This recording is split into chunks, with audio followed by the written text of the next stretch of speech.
Clara Zetkin international women's day founder. So అసలు మహిళా దినోత్సవం ఎలా వచ్చింది అనే దానికి ఏంటంటే అండి, మనం అమెరికాలో ఒక ఏరియా అదేంటంటే ఒక ఏరియా అది ఆ ప్లేస్ న్యూయార్క్ దగ్గర అనుకుంటానండి.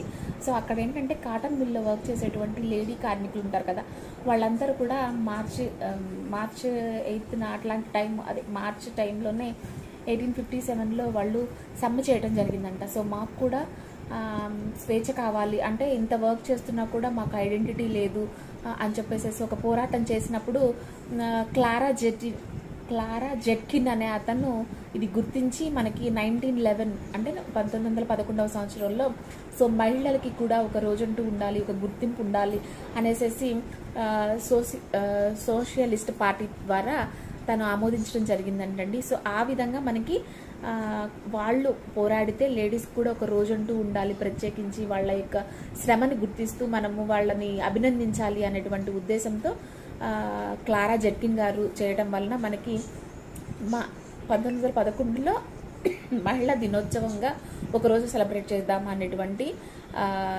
థీమ్ అయితే వచ్చింది. తర్వాత 1977లో ఐక్యరాజ్య సమితి వాళ్ళు మార్చి 8ని సో ఇది అంతర్జాతీయ నేషనల్ ఉమెన్స్ డేగా డిక్లేర్ చేశారనమాట. ఆ విధంగా మనకి అంతర్జాతీయ మహిళా దినోత్సవం అనేది సెలబ్రేట్ చేసుకోవడం జరుగుతుందండి. ముఖ్య కారకుడు అయితే మాత్రం క్లారా జెట్కిన్ గారు.